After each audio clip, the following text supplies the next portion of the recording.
تو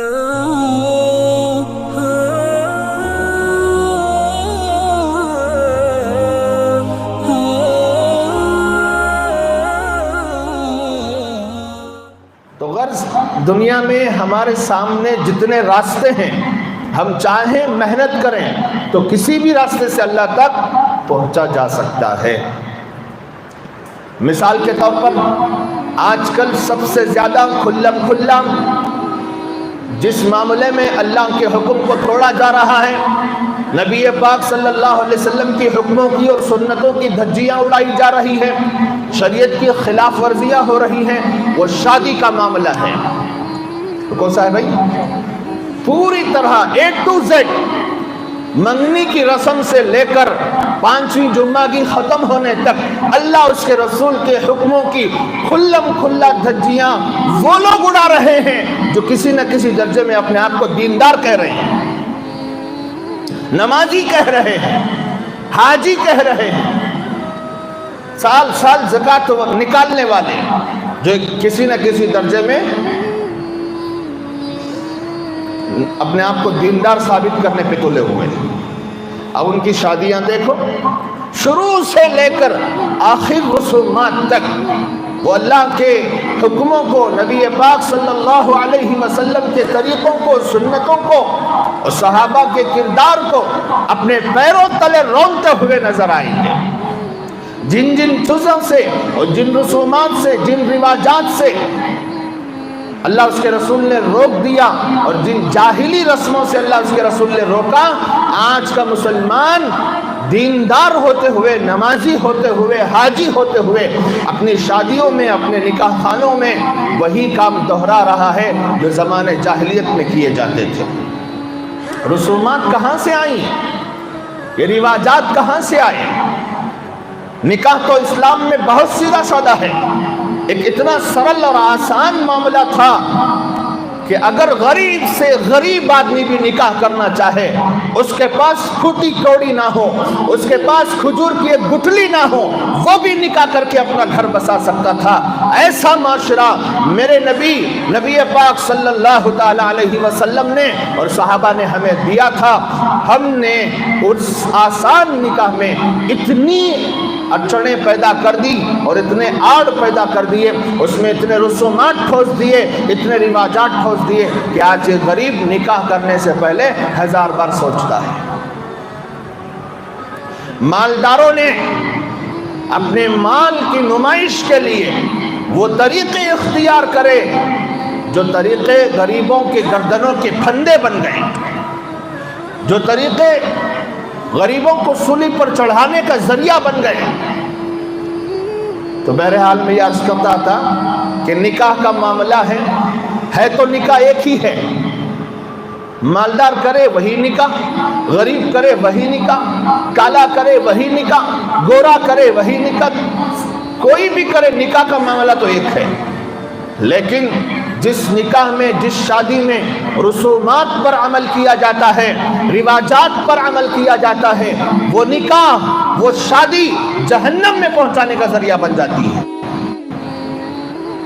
اور جس نکاح میں اور جس شادی میں نبی پاک صلی اللہ علیہ وسلم کی سنتوں کو سامنے رکھا جاتا ہے، اللہ کے حکموں کو سامنے رکھا جاتا ہے، صحابہ کے کردار اور کیریکٹر کو سامنے رکھا جاتا ہے اور اسلامی شادی کی جاتی ہے، تو وہی شادی ان شادی کرنے والوں کو جنت میں پہنچانے کا ذریعہ بن جاتی ہے۔ دیکھیے، شادی ہے،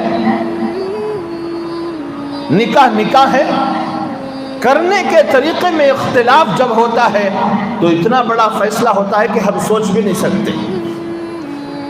آج لوگوں کو یہ بات نہیں سمجھ میں آ رہی، ہر جگہ علماء سمجھانے کی کوشش کر رہے ہیں کہ شادیوں کو آسان بناؤ، شادیوں کو آسان بناؤ، نکاحوں کو آسان بناؤ۔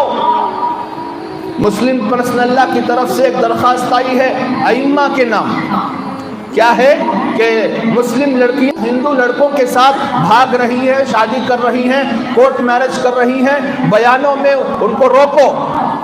ہماری بات سن رہے ہیں، آج علماء کی بات سننے تیار ہیں لوگ۔ اتنا معاشرہ اخلاقی لیول سے گر چکا ہے نیچے، اب اس کا اٹھنا بہت مشکل نظر آتا ہے۔ ہندوؤں کے ساتھ مسلم لڑکیاں بھاگ بھاگ کے شادیاں کر رہی ہیں، کیوں؟ اسباب چاہے جو بھی ہو، اس میں سب سے بڑی وجہ اور سب سے بڑا سبب جوڑے گھوڑے کی رسم ہے۔ ہم بیٹھ کر یہاں رونا تو رو سکتے ہیں، لیکن یہ جوڑے گھوڑے کو ختم کرنے کی طاقت ہمارے اندر بھی نہیں۔ مالداروں نے ایک ایسی رسم چلا دی، پیسہ دینا لینا، یہ لین دین کا ایک ایسا طریقہ اختیار کر لیا کہ غریب بچیاں ہندوؤں کے ساتھ بھاگنے کے لیے بھی تیار ہیں، ہندوؤں کے ساتھ، مشرکوں کے ساتھ، کفر والوں کے ساتھ، گاؤ ماتا کی پوجا کرنے والوں کے ساتھ، پتھروں کے سامنے سجدہ کرنے والوں کے ساتھ بھی اپنا ازدواجی رشتہ جوڑنے کے لیے تیار ہو چکی ہے۔ اور بھی اسباب ہیں، دین کا نہ ہونا، علم کا نہ ہونا، قرآن و حدیث کا علم نہ جاننا، یہ سب اسباب ہیں۔ لیکن چاہے جتنی بھی جاہل گھرانے کی لڑکی ہی کیوں نہ ہو، وہ اتنا بڑا قدم اتنے آسانی سے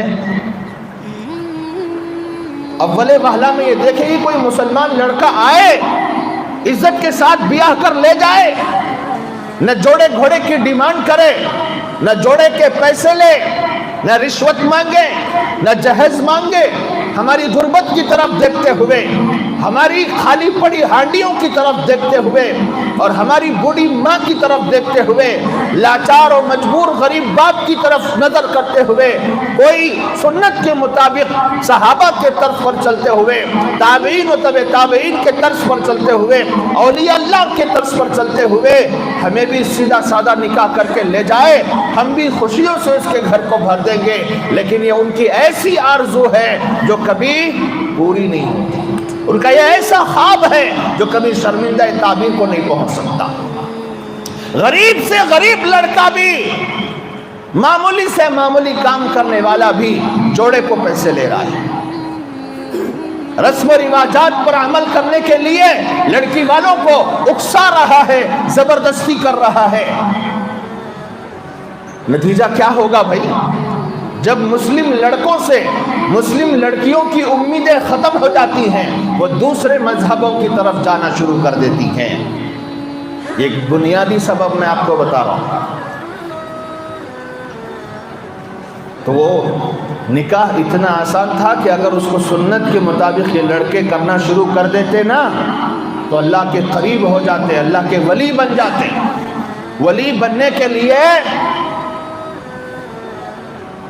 گھنٹے گھنٹے تسبیح ڈھکلنے کی ضرورت نہیں ہے،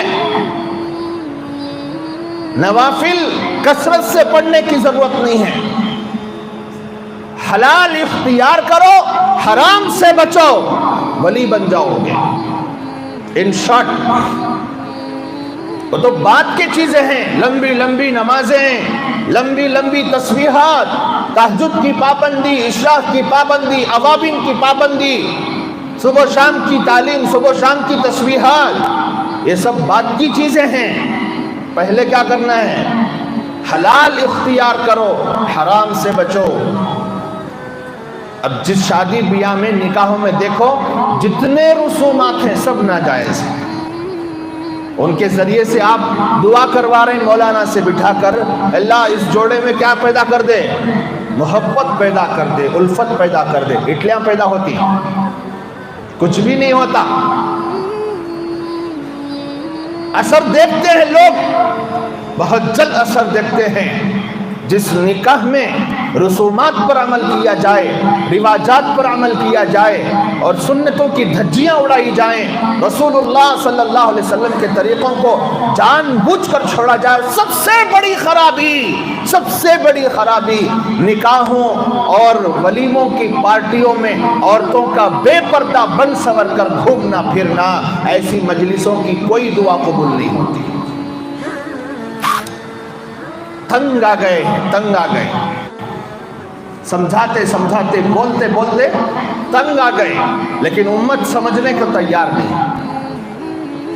کسی کو بھی سمجھاؤ، کیا جواب ملتا ہے عورتوں کی طرف سے؟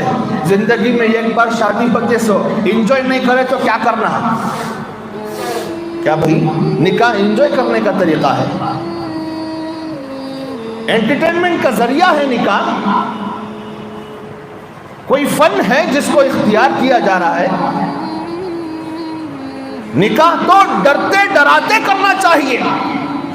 دو زندگیوں کا مسئلہ ہے، دو ازدواجی زندگیوں کا مسئلہ ہے، ان کے محبت اور غیر محبت کا مسئلہ، الفت و غیر الفت کا مسئلہ، ان کی آل اولاد، ان کی نسلوں کا مسئلہ، پورے خاندان کی بنیاد رکھی جا رہی ہے۔ ایک نکاح معمولی نکاح نہیں، پورے خاندان کی بنیاد ہے۔ اسے ایک خاندان بننا ہے، اسے ایک نسل بننی ہے۔ اب اس کی بنیاد رسومات پر رکھی جا رہی ہے، رواجات پر رکھی جا رہی ہے، اللہ کی نافرمانی پر اس کی بنیاد رکھی جا رہی ہے۔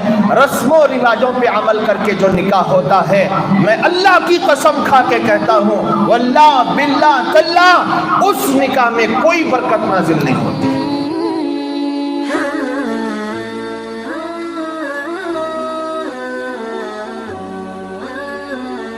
Mm-hmm.